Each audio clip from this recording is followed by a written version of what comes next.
नमस्कार। GS affairs के class में आपका स्वागत है। आज हम इसी चैप्टर को आगे बढ़ाते हुए यानी गुप्त साम्राज्य को देखेंगे। यानी गुप्त साम्राज्य को हम देखेंगे क्लास को आगे बढ़ाते हुए। कौन सी चैप्टर है आज गुप्त साम्राज्य है। तो गुप्त साम्राज्य के बारे में देखेंगे। इनसे प्रमुख टर्म जितने भी आगामी परीक्षा की दृष्टि से हैं उस सभी प्रश्नों को हम देखेंगे। तो गुप्त साम्राज्य का उदय 3री शताब्दी के अंत में प्रयाग के निकट कौशाम्बी में हुआ था। कहाँ हुआ था? ये कौशाम्बी से इसका उदय होता है। किसका? गुप्त साम्राज्य का। गुप्त साम्राज्य का जो संस्थापक है वो कौन है? श्रीगुप्त हैं। श्रीगुप्त के द्वारा गुप्त साम्राज्य का संस्थापक माना जाता है। कब हुआ था? ये श्रीगुप्त का जो जीवन काल है वो 240 ईस्वी से 280 ईस्वी तक है। ये श्रीगुप्त का जीवन काल है। तो इसका संस्थापक कौन है? इसका संस्थापक श्रीगुप्त हैं। श्रीगुप्त का उत्तराधिकारी घटोत्कच हुआ। इसका उत्तराधिकारी यानी कि इसका राजपाट को फिर से दोबारा चलाने वाला, यानी इसके जाने के बाद इसका उत्तराधिकारी जो बनते हैं, इसका राजपाट को आगे बढ़ाने वाले, उसे उत्तराधिकारी कहा जाता है। वो कौन हुआ? वो घटोत्कच हुआ था। वो इसका जीवन काल कब से है? क्योंकि इसके मरने के बाद यानी 280 के बाद ही होगा। तो 280 से 300 ईस्वी तक में किसका? घटोत्कच का शासन चला। तो देखेंगे इसके बारे में। तो गुप्त वंश का प्रथम जो महान सम्राट था वो कौन हुआ? चंद्रगुप्त प्रथम था। गुप्त वंश का जो सम्राट, जो प्रथम सम्राट हुआ वो चंद्रगुप्त प्रथम था। वह 320 ईस्वी पूर्व में गद्दी पर बैठा। कब बैठा? 320 ईस्वी में उन्होंने गद्दी पर बैठा। कौन? चंद्रगुप्त प्रथम। यानी चंद्रगुप्त प्रथम ने 320 ईस्वी में गद्दी पर बैठा। इन्हें लिच्छवी राजकुमारी कुमार देवी से विवाह हो गया। यानी लिच्छवी के राजकुमारी किससे? कुमार देवी से किसका विवाह हो गया? तो चंद्रगुप्त प्रथम का विवाह हो गया। इसने महाराजाधिराज की उपाधि धारण की। तो चंद्रगुप्त जो राजा थे वो 320 ईस्वी में गद्दी पर बैठा। गद्दी पर बैठने के बाद लिच्छवी के राजा राजकुमारी थे, उनसे उनका विवाह हो गया। यानी उनका नाम कुमार देवी है। फिर उन्होंने महाराजाधिराज की उपाधि धारण कर लिया। गुप्त संवत यानी 319 से लेकर के 320 ईस्वी की शुरुआत चंद्रगुप्त प्रथम ने किया था। कौन क्या था? गुप्त संवत की शुरुआत 319 से 20 तक चंद्रगुप्त प्रथम के द्वारा ही किया गया था। चंद्रगुप्त प्रथम का उत्तराधिकारी समुद्रगुप्त हुआ था, जिसे जो भारत का नेपोलियन कहा जाता है। किनको? समुद्रगुप्त को। वो चंद्रगुप्त का उत्तराधिकारी बना। यानी इसका साम्राज्य को आगे बढ़ाने वाला कौन? समुद्रगुप्त बना, जो 335 ईस्वी पूर्व में राजगद्दी पर बैठा। 335 ईस्वी में राजगद्दी पर बैठा। यानी 335 ईस्वी में कौन राजगद्दी पर बैठा? इसका उत्तराधिकारी समुद्रगुप्त के द्वारा। तो राजगद्दी पर बैठ गया। इसने आर्यावर्त के 9 शासकों और दक्षिणावर्त के 12 शासकों को पराजित किया। इन्हीं विजय के कारण इसे नेपोलियन कहा जाता है। नेपोलियन उन्हें कहा जाता है जो हर शिक्षा यानी हर दीक्षा में वो पारंगत हो, निपुण हो, एकदम युद्ध कौशल में उनको काफ़ी प्रसेनजित प्राप्त हुआ हो, यानी काफ़ी उन्होंने अपने कार्यों में निर्वहन संपूर्ण रूप से किया हुआ हो, उन्हें ही नेपोलियन कहा जाता है। हर क्षेत्र में, युद्धक में, घुड़दौड़ में, हर क्षेत्र में उन्होंने निपुण हासिल कर लिया हो, यानी पारंगत। हर जिधर भी देखे हो हमारा विजय ही है, उसे ही नेपोलियन कहा जाता है। उन्होंने उत्तर से लेकर आर्यावर्त के 9 शासकों और दक्षिणावर्त के 12 शासकों को पराजित किया। किसके द्वारा? समुद्रगुप्त के द्वारा। इसके लिए ही इन्हें भारत का नेपोलियन कहा जाता है। तो समुद्रगुप्त का दरबारी कवि जो था कौन था? हरिसेन था, जिसने इलाहाबाद पराशक्ति लेख की रचना की। इलाहाबाद पराशक्ति लेख की रचना किसके द्वारा किया गया था? तो हरिसेन के द्वारा किया गया था। तो हरिसेन के द्वारा किया गया था। तो आगे है समुद्रगुप्त विष्णु का उपासक था। किसका उपासक था? विष्णु का उपासक था। कौन? समुद्रगुप्त। समुद्रगुप्त संगीत प्रेमी था। यानी इन्होंने संगीत के क्षेत्र में यानी गान के क्षेत्र में काफ़ी उनसे प्यार करते थे, प्रेम करते थे, उनसे स्नेह लगाते थे, है ना। ऐसा अनुमान करके सिक्कों पर उसने बिना वादक यानी करते हुए दिखाया जाने से लगाया गया। यानी कि सिक्कों पर उन्होंने इसकी ये जो है कलाएं को उकेर दी, यानी कि कलाएं को निर्माण भी कराया समुद्रगुप्त ने सिक्कों पर। ये काफ़ी उनसे लगाव था, इन्होंने संगीत प्रेम थे उन्होंने, इसलिए सिक्कों पर उन्हें बीना वादन करते हुए दिखाया जाने से लगाया गया, यानी बीना बजाते हुए सिक्कों पर अपनी उकेरा, यानी कि उस प्रकार की अदाकारी उसने सिक्कों पर भी करवाया, समुद्रगुप्त के द्वारा ही करवाया गया था, जो संगीत प्रेमी थे। ऐसा माना जाता है कि समुद्रगुप्त ने विक्रम की उपाधि धारण की। इसे कविराज भी कहा जाता है, तो समुद्रगुप्त के द्वारा ही कविराज का उपाधि धारण किया गया। समुद्रगुप्त के उत्तराधिकारी चंद्रगुप्त मौर्य द्वितीय हुआ, जो 380 में राजगद्दी पर बैठा। समुद्रगुप्त के बाद जो कौन बैठा? चंद्रगुप्त द्वितीय, यानी चंद्रगुप्त मौर्य द्वितीय, जो 380 ईस्वी में राजगद्दी पर बैठा, यानी इसका उत्तराधिकारी ये हुआ। चंद्रगुप्त द्वितीय के शासनकाल में चीनी यात्री फाहियान भारत आया। ये काफ़ी इंपॉर्टेंट टर्म होता है। चीनी यात्री फाहियान किसके शासनकाल में आया था? चंद्रगुप्त द्वितीय के शासनकाल में आया था। कौन आया था? तो चीनी यात्री जिसका नाम है फाहियान। और है यानी शकों पर विजय के उपलक्ष्य में चंद्रगुप्त द्वितीय ने चांदी के सिक्के चलाए। यानी चांदी के सिक्का किसके द्वारा चलाया गया? तो चंद्रगुप्त द्वितीय के द्वारा चलाया गया। चंद्रगुप्त द्वितीय का उत्तराधिकारी कुमार गुप्त था, या जिसे गोविंद गुप्त, जिसका शासनकाल 415 से 454 तक हुआ। यानी चंद्रगुप्त द्वितीय का उत्तराधिकारी ये साम्राज्य को आगे ले जाने वाला कौन बना? कुमारगुप्त प्रथम। नालंदा विश्वविद्यालय की स्थापना कुमारगुप्त ने ही किया था। तो नालंदा विश्वविद्यालय जो आज नालंदा जिले में, यानी कि बिहार के नालंदा जिले में स्थित है, जिसका निर्माण किसने कराया था? तो कुमारगुप्त के द्वारा निर्माण कराया गया था। इसी का जो पूरा विध्वंस किया गया था, ये पूरा विक्रमशिला यूनिवर्सिटी एवं नालंदा यूनिवर्सिटी को, ये किसके द्वारा? तो बख्तियार खिलजी के द्वारा। ये बख्तियार खिलजी ससुरे उसके द्वारा ये पूरा विध्वंस कर दिया गया, मतलब कि जला दिया गया। किसको? नालंदा यूनिवर्सिटी का, जिसका निर्माण कुमारगुप्त ने किया था। कुमारगुप्त प्रथम का उत्तराधिकारी स्कंदगुप्त हुआ। यानी कुमारगुप्त के बाद भी उसका उत्तराधिकारी किसके हाथ में चला गया? स्कंदगुप्त के हाथ में चला गया। उसका शासनकाल कब तक है? 555 से लेकर के 467 ईस्वी तक। स्कंदगुप्त ने निर्गार पर्वत पर स्थित सुदर्शन झील का पुनरुद्धार किया, यानी सुदर्शन झील का भी इन्होंने निर्माण किया। इन्होंने उसको आगे बढ़ाया। फिर स्कंदगुप्त ने पर्णदत्त को सौराष्ट्र का गवर्नर नियुक्त किया। किसको? स्कंदगुप्त ने किसको? पर्णदत्त को सौराष्ट्र का क्या गवर्नर नियुक्त किया। किसके द्वारा? स्कंदगुप्त के द्वारा पर्णदत्त को क्या नियुक्त किया गया? सौराष्ट्र का गवर्नर नियुक्त किया गया। स्कंदगुप्त के शासन में ही हुनों का आक्रमण शुरू हो गया।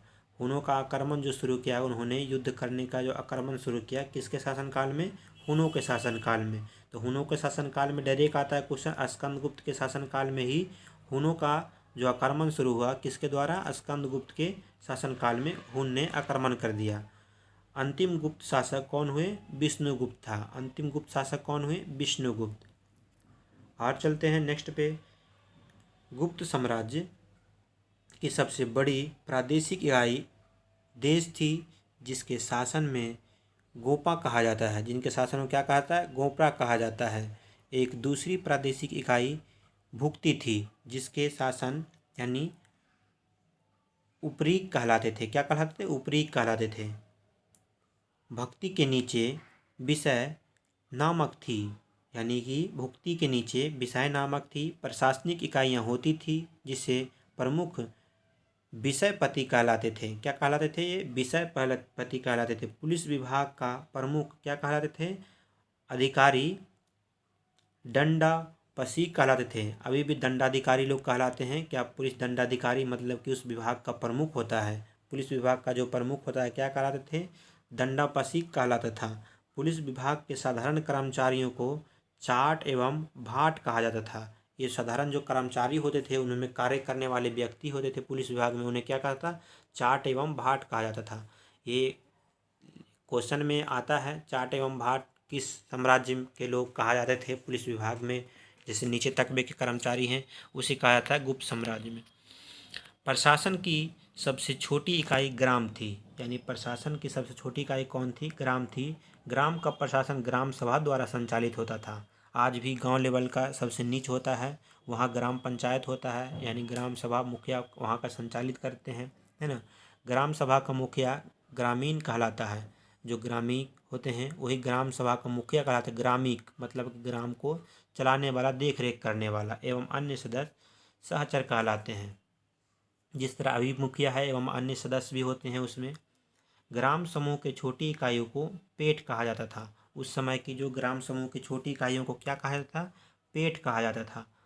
गुप्त शासक समुद्रगुप्त यानी गुप्त शासक कुमारगुप्त के दामोदर यानी दामोदर पुत्र ताम्रपत्र ने भूमि की बिक्री संबंधी अधिकारियों के क्रियाकलापों का उल्लेख है। यानी कि गुप्त शासक यानी कुमारगुप्त के दामोदरपुर ताम्रपान में भूमि बिक्री संबंधी अधिकारियों के क्रियाकलापों का उल्लेख किया गया है।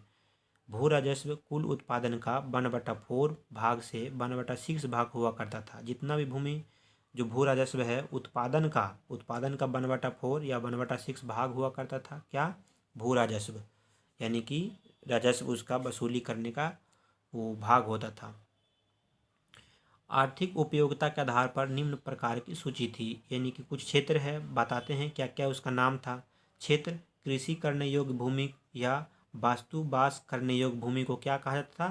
क्षेत्र कहा जाता था। यानी कृषि योग्य या वास्तुवास करने की भूमि क्या कहा जाता था? क्षेत्र कहा जाता था। चारागाह भूमि किसको कहा जाता था? जो पशुओं को चारा योग भूमि को क्या कहा जाता? चारागाह भूमि कहा जाता था। यानी चारागाह पशुओं की, अभी भी हम लोग कहते हैं जहाँ पशु खिलाना पाना खिलाते हैं वहाँ क्या कहते हैं उसको गौशाला कहा जाता था। तो उस समय भी कहा जाता था पशुओं को चारा योग भूमि को चारागाह कहा जाता था। अभी भी ऐसा कहा जाता है। सील किसे कहा जाता था? ऐसे भूमि जो जीतने या जोतने योग्य नहीं होती, मतलब कि जोतने योग्य नहीं होते, मतलब कि वह कृषि कार्य करने योग्य नहीं हो जाते हैं, बंजर कहलाते थे, उसे सील कहलाते थे। नेक्स्ट है अपराहत। अपराहत ऐसी भूमि जो जंगली होती थी, यानी जंगली होती थी, जंगली भूमि को क्या कहा जाता है? अपराहत कहलाता था। यानी कि सिंचाई, नेक्स्ट है सिंचाई के लिए राहट या घंटी यंत्र का प्रयोग होता था। उस समय का सिंचाई करने का जो ढंग था उसे क्या कहता था? घंटी या राहट यंत्र का प्रयोग किया जाता था। श्रेणी के प्रधान को ज्येष्ठक कहा जाता है। यानी कि ज्येष्ठक किसे कहा जाता है? उस श्रेणी का जो प्रधान होते थे उसे ज्येष्ठक कहा जाता था। गुप्त काल में उजाला सर्वाधिक महत्वपूर्ण व्यापारिक केंद्र था। यानी कि गुप्त काल में जो उजाला था ये महत्वपूर्ण व्यापारिक केंद्र था। यानी कि व्यापार, यहाँ से लेन देन, वस्तुओं का आदान प्रदान का केंद्र था। वो किसे क्या कहा जाता था? उजाला। गुप्त राजाओं ने सर्वाधिक स्वर्ण मुद्राएं जारी की। गुप्त राजाओं ने ही सर्वाधिक स्वर्ण मुद्रा जारी की। इसीलिए जो गुप्त कालों को है इसमें क्या कहा जाता है? स्वर्ण काल कहा जाता है। गुप्त काल को स्वर्ण काल भी कहा जाता है। इसकी स्वर्ण मुद्राओं को अभिलेख में दिनार कहा गया है। यानी कि अभिलेख में क्या कहा गया है? दिनार कहा गया। यह ध्यान रखना है कि सर्वाधिक स्वर्ण मुद्राएं, स्वर्ण के सिक्के किसके शासनकाल में? गुप्त की शासनकाल में, इसीलिए इनको स्वर्ण युग भी कहा गया है। और देखेंगे इसमें अब है कांस्यस्थों का सर्वप्रथम वर्णन याज्ञवल्क्य यानी कि स्मृतियों से मिलता है, वल्कव्य से उनको मिलता है। जाति के रूप में कायस्थों का सर्वप्रथम वर्णन, यानी कि ये जो पूरा लिखा गया है कांस्यस्थों का सर्वप्रथम जो ज्ञान वल्कव्य था स्मृति में मिलता है। जाति के रूप में जो कायस्थों का जो सर्वप्रथम वर्णन जो है ओशनम स्मृति में मिलता है। ये ओशनम स्मृति है। इसमें भी इसका जाति के रूप में जो कायस्थों का जो वर्णन मिलता है वो इसी में मिलता है। विंध्य जंगल में स्वर जाति के लोग अपने देवताओं को मनुष्य का मांस चढ़ाते थे। क्या चढ़ाते थे इन्होंने? विंध्य जंगल, यानी विंध्य जंगल में जो स्वर जाति के लोग होते थे, स्वर जाति के लोग होते थे, उन्हें अपने देवताओं को मनुष्य का, यानी मनुष्य का मांस चढ़ाते थे। ये काफ़ी लगता है दयनीय सिचुएशन था, मनुष्य का मांस चढ़ाया जाता था। पहली बार किसी ने सती होने का प्रमाण 510 ईस्वी पूर्व यानी भानुगुप्त के एरन अभिलेख से मिलता है। कहाँ से मिलता है? भानुगुप्त के एरन अभिलेख से मिलता है, जिसमें किसी भोजराज की मृत्यु पर उसकी पत्नी के सती होने का उल्लेख है, यानी उसके पति का सती होने का उल्लेख मिलता है। प्रथम बार, ये याद रखना है, प्रथम बार किसी सती होने का प्रमाण कब मिला है? 510 ईस्वी पूर्व में, 510 ईस्वी में मिला है। भानुगुप्त के एरन अभिलेख से मिलता है। कहाँ से मिलता है? भानुगुप्त के एरन अभिलेख से। किस अभिलेख से मिलता है? प्रश्न आएगा तो भानुगुप्त के एरन अभिलेख से मिलता है, प्रथम सती होने का प्रमाण मिलता है। गुप्त काल में वैश्यावृत्ति करने वाली महिलाओं को गणिका कहा जाता है। उस समय गणिका कहा जाता था जो वैश्यावृत्ति में लीन रहती थी। बुद्ध वैश्याओं को कुटनी कहा जाता था, यानी कि बुद्ध वैश्याओं को क्या कहा जाता था? कुटनी कहा जाता था। बुद्ध सम्राट वैष्णव धर्म के अनुयायी थे, यानी वैष्णव धर्म के पालनहार थे, वो पालन करने वाले थे, तथा उन्होंने इसे राजधर्म बनाया था। उन्होंने इसे क्या बनाया था? राजधर्म बनाया था। विष्णु का वाहन गरुड़ गुप्तों का राज चिन्ह था, यानी गरुड़ था उस समय विष्णु का वाहन, जो गुप्तों का राज चिन्ह था। गुप्त काल में वैष्णव धर्म संबंधी सभी महत्वपूर्ण जो अवशेष थे, देवगढ़ यानी कि जिला ललितपुर का दशावतार मंदिर यहाँ बेतवा नदी के तट पर स्थित है। यह सब जो है क्या कहाँ स्थित है? बेतवा नदी के तट पर स्थित है। जिला ललितपुर है जो सबसे वैष्णव धर्म का जो संपूर्ण अवशेष जो मिला है, यानी कि देवगढ़ में मिला है, जो ललितपुर जिला में पड़ता है। अजंता में निर्मित कुल 29 गुफाओं में वर्तमान में केवल 6 ही शेष हैं। जो अजंता में 29 गुफाओं को मिला है उसमें वर्तमान 6 शेष हैं, जिसमें गुफा संख्या 16 एवं 17 है, गुप्तकालीन है। इसमें गुफा संख्या 16 में उत्कीर्ण मरणासन्न राजकुमारी का चित्र प्रशंसनीय है, यानी कि मरणासन्न राजकुमारी का उसमें सचित्र दिया गया है, यानी सचित्र उत्कीर्ण मरणासन्न राजकुमारी का चित्र उसमें दिया गया है। कहाँ दिया गया है? 16वीं, इस गुफा में संख्या 16 में। गुफा संख्या 17 को चित्रकला कहा गया है। क्या कहा गया है? 17 को चित्रकला कहा गया है। इस चित्रकला में बुद्ध के जीवन, जन्म, महाभिनिष्क्रमण, महानिर्माण यानी महापरिनिर्माण की जो दिया गया है वो कहाँ दिया गया है? 17 में। क्या क्या दिया गया है? चित्रकला कहा गया है, यानी कि चित्रकला में बुद्ध के जीवन, जन्म, महाभिनिष्क्रमण, महापरिनिर्माण घटनाओं से संबंधित चित्र उद्देश्य किए गए हैं। अजंता की गुफाएं बौद्ध धर्म की महायान शाखाओं से संबंधित है। अजंता की गुफाएं किससे संबंधित है? बौद्ध धर्म की महायान से संबंधित है। गुप्त काल में निर्मित अन्य गुफा बाघ का गुफा है, जो ग्वालियर के समीप बाघ नामक स्थान पर विंध्य पर्वत को काट कर बनाई गई थी। कहाँ? ग्वालियर में जो विंध्य पर्वत को काट कर बनाया गया था, कहाँ है? गुप्त काल में निर्मित कुछ अन्य गुफा है। चंद्रगुप्त द्वितीय के शासनकाल में संस्कृत भाषा का सबसे प्रसिद्ध कवि कालिदास थे। संस्कृत भाषा का सबसे प्रसिद्ध कवि कौन थे? कालिदास। किसके शासनकाल में? चंद्रगुप्त द्वितीय के शासनकाल में। ये ध्यान रखना है, चंद्रगुप्त द्वितीय के शासनकाल में जो कालिदास थे वो संस्कृत भाषा के प्रसिद्ध कवि थे। चंद्रगुप्त द्वितीय के दरबार में रहने वाला जो आयुर्वेदाचार्य धन्वंतरी थे। धन्वंतरी कौन थे? आयुर्वेदाचार्य थे, यानी कि उन्होंने देखभाल करने वाले एक तरह से डॉक्टर थे। उन्होंने कौन थे? धन्वंतरी थे, यानी कि आयुर्वेद का काम वो करते थे।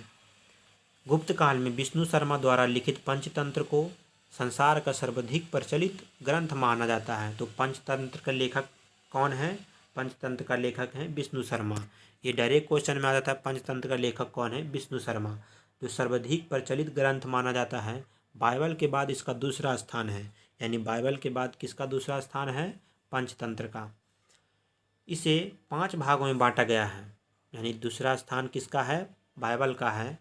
कह रहा है कि पंचतंत्र संसार का सर्वाधिक प्रचलित ग्रंथ माना जाता है। इसे बाइबल का दूसरा, यानी बाइबल के बाद दूसरा ग्रंथ है। इसे 5 भागों में बांटा गया है। क्या क्या? मित्रदेव, मित्रलाभ, संधि विग्रह, लब्ध प्रशांक प्रणांश, उसके बाद अपृच्छ्य ऋक्कत्व के रूप में जाना गया है। तो क्या क्या जाना गया है? ये 5 भागों में इसे बांटा गया है। ये 5 भाग दिया हुआ है। आर्यभट्ट ने आर्यभट्टिनम यम एवं सूर्य सिद्धांत नामक ग्रंथ लिखे। किसके द्वारा? आर्यभट्ट के द्वारा। क्या क्या लिखा गया था? आर्यभट्टिनम एवं सूर्य दीक्षांत नामक ग्रंथ लिखा गया था। ये दोनों ग्रंथ का नाम याद रखना है। एवं किसके द्वारा लिखा गया? तो आर्यभट्ट के द्वारा लिखा गया। इसी ने सर्वप्रथम बताया कि पृथ्वी सूर्य के चारों ओर घूमती है। पृथ्वी सूर्य के चारों ओर घूमती है, किसके द्वारा बताया गया है? आर्यभट्ट के द्वारा बताया गया है। ये दोनों पुस्तक, ये दोनों ग्रंथ का नाम याद रखना है जो आर्यभट्ट के द्वारा लिखा गया था। चंद्रगुप्त द्वितीय के दरबार में रहने वाला प्रमुख विद्वान बाराहिमीर, धन्वंतरी, ब्राह्मण गुप्त आदि थे। यानी कि इसके दरबार में रहने वाले जो विद्वान थे कौन कौन थे? बाराहिमीर, धन्वंतरी एवं ब्राह्मण गुप्त थे, जो चंद्रगुप्त द्वितीय के दरबार में रहने वाले विद्वान थे। नेक्स्ट चलते हैं। नेक्स्ट है पुराणों की वर्तमान रूप में रचना गुप्त काल में हुई है। जो पुराणों की वर्तमान रूप से रचना किस काल में हुई है? गुप्त काल में हुई है। इससे ऐतिहासिक परंपराओं का उल्लेख मिलता है। इससे ऐतिहासिक जो परंपरा है उसका उल्लेख मिलता है। गुप्त काल की राजकीय भाषा प्राकृत है। मतलब क्या थी उसकी राजकीय भाषा? क्या थी? प्राकृत भाषा में लोग बात करते थे। गुप्त काल की राजकीय भाषा जो प्राकृत थी, क्या थी? राजकीय भाषा क्या थी? भाषा वो प्राकृत थी। गुप्त काल में चांदी के सिक्कों को रुपया कहा जाता था। गुप्त काल में क्या कहा? चांदी के सिक्कों को रुपया कहा जाता था। नेक्स्ट है याज्ञवल्क्य, नारद, उसके बाद कात्यायन एवं बृहस्पति स्मृतियों की रचना गुप्त काल में ही हुई है। मंदिर बनाने की कला का जन्म गुप्त काल में ही हुआ है। तो मंदिर बनाने का जितना भी आर्ट है, कला है, उसका जन्म कब हुआ था? तो गुप्त काल में हुआ था। संस्कृत उपलब्धियों के कारण गुप्त काल को भारतीय इतिहास का स्वर्ण युग कहा जाता है। संस्कृत उपलब्धियों, जितने प्रकार का सांस्कृतिक उपलब्धि धारण किया था, उपलब्धि इन्होंने हासिल किया, इसी कारण से गुप्त काल को भारतीय इतिहास का स्वर्ण युग कहा जाता है। ये स्वर्ण युग इसलिए भी कहा जाता है। एवं स्वर्ण युग काफ़ी इन्होंने सोने की मुद्रा सर्वाधिक इनके द्वारा ही गुप्त काल में ही प्रचलन हुआ था। इसके द्वारा ही उनको स्वर्ण युग कहा जाता है। तो हम आज गुप्त साम्राज्य को देखे हैं, गुप्त साम्राज्य के बारे में जाने हैं, काफ़ी जान के परख लिए हैं। आगामी परीक्षा को ध्यान में रखते हुए काफ़ी महत्वपूर्ण क्लास था। तो मिलेंगे किसी नए अन्य क्लास के साथ। तब तक के लिए धन्यवाद।